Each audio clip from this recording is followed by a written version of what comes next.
Good day, welcome back, day 16. The prompt for today is lighting a candle, and it's very symbolic for people we've lost, loved ones we've lost. It can also be lighting a candle for ideas and freedoms, perhaps, that you've lost, or just lighting a candle as a thought and a prayer to someone. The journaling techniques we're talking about primarily waxed paper. It's something I love doing, and then wax seals, candle drips, those sort of things on your pages. I'm going to start with wax seals, which we know. It's a disc with a handle. They come off, so you can buy one handle and numerous discs also. You can also use anything flat, like a metal button or anything really, and that makes an impression in hot wax. The hot wax can be from little nuggets or pearls. They come in all different colors, and you melt them and you pour them. So you need a special spoon to do that. They get black at the bottom sometimes. This one's got a little lip to make pouring easier. So about 2 of these little pearly things per seal, and you get some nice wax seals. You can also use wax sticks. This is a wax stick with a wick. So you light it and you hold it and it drips, and then you seal.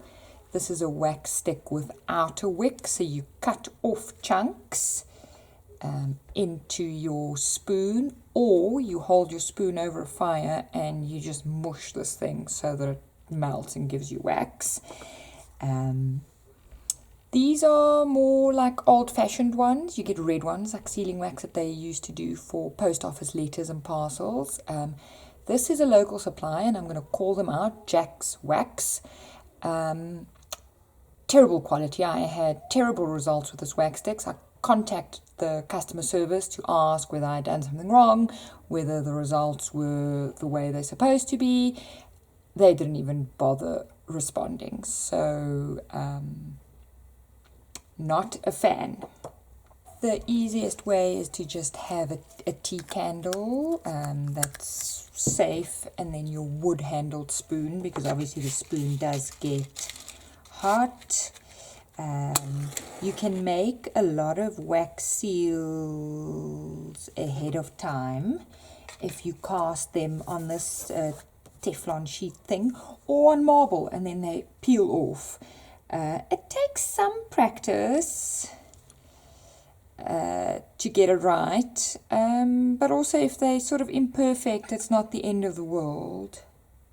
So that's melted. Someone on Instagram to follow, Ripples Paper Lover. She is in Holland, and she does just the most amazing things with wax seals. So I've done it in a roughly round shape. And I'm you give it a slight wiggle, and then you just leave it for a while. And you can seal anything, the end of envelopes, strings, anything like that. And then also something like, I just want to see one of my clustered embellishments from previous video, because I've got a little bit left. Okay, let's move that to one side. Just doing like a couple of drips on a page also gives quite a nice effect. It's like little enamel dots almost, because they've got dimension.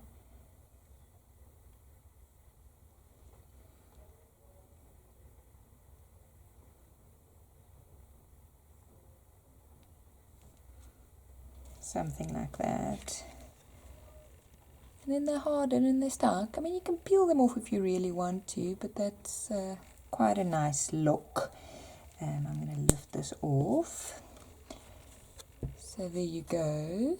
And then these can be waxed with this little birdie wax that you know I love, or you can color it with a permanent marker, so like gold marker, and then the wax, you can give it some definition, as much or as little as you want to. I'm just going to use a rag to give it a bit of a rub, so you can gild it. And then, I mean, that's now just, it's an embellishment, but you could now say you opening and then the wax seal snaps, and that was actually what the use was originally, as security. Can you seal with a crayon? You can do wax drips with a crayon, but the makeup of crayons are slightly difficult to do the wax seals with, I find. The same with scrap bits of candle wax. I don't know what they do with the sealing wax to make it slightly different. And I mean, as I've said, with a local supplier example, which to me was horrible quality versus some of the others. I mean, the sticks, they all look the same. It says sealing wax on the side, and you get them in colors of the rainbow, and I've always only had good results. This one made like long filaments, like if you cook toffee or something. My next type of wax is a waxed paper. Waxed paper was used to keep documents and things safe because it becomes waterproof. Also, I think at some point wrapped food and things in. Very, very easy to wax paper. I have beeswax candles and I use them purely because they're very soft. I mean, if you press into them. So to wax the paper is very easy. I also waxed paper with my offcut. This is like a Price's load shedding candle. Works fine. These work fine. Some of the cheaper tea candles are made up of little granules, so you can almost crumble them with your fingers, and they also work very well. I have a separate iron for all craft related things, because you do not want wax on your regular like shirt ironing iron. Okay, this shows various stages of waxed paper. To wax paper, you take your candle, whichever one you want, and you rub it across. And then you iron on high, like on cotton or linen function, between two sheets. And then when you lift it off, you'll see where you've managed to wax the paper and where you haven't. It takes a couple of times, and then you end up, do you see my hands? This is plain 80 GSM craft. You end up, and it's soaked through, but I mean, it's not like it's oily or feeling disgusting. And then you've got waxed paper, but somehow it's much more, there's more strength in it. And then if you fold it, you get these very interesting lines and things. And it's quite interesting to work with. And also the texture changes completely and the look changes completely. So it's very handy. This is from the paper pack, for example, and I've waxed that completely. So it now looks like a I don't know, it's like it becomes thicker somehow and it becomes translucent. It becomes almost like a vellum. So it's like you're making your own vellum. And then do you see the back? It looks completely different to white paper. And then folding it gives these interesting things. It takes a couple of goes, and you can wax anything. This is tissue paper, so the white goes away completely. So that's actually very interesting. So this is not waxed, and then this is waxed. And then just for you, Fiona, I did it on black, so this is not waxed. This is waxed. This I liked a lot. It looks like leather somehow. You know your paper is waxed when you've got wax pooling on the top. Do you see that's waxed, but that's too waxed. It's wax pooling, and you'll see it immediately, and then you know your paper is a little bit two done. It's not the end of the world. So that's actually a very nice technique, and it's a very nice technique for making printables look more vintage. So that one's waxed, that one's not waxed. The color changes, the texture changes, the feel of it changes, the strength of it changes, and it becomes waterproof.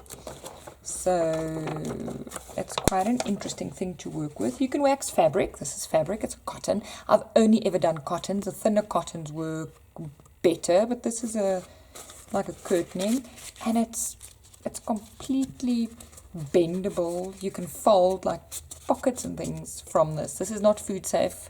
It would be food safe if it's the bee stuff, but the other candles, I don't know what they put in it. So you could make like eco wraps and things. That's quite cool. But yeah, and then this was my scrap that I ironed on. Can you see that's completely waxed? And then I thought, what would it do with alcohol inks? Because alcohol inks like non-porous surfaces, and this is now non-porous. So I don't know. I'm going to test it with you on camera. I don't use alcohol inks very often, or actually ever. So I have these that came as part of something else. I'm going to plop some down and I don't know, see what they do. They sit nicely on top. This is the gold, which is then also the mixative.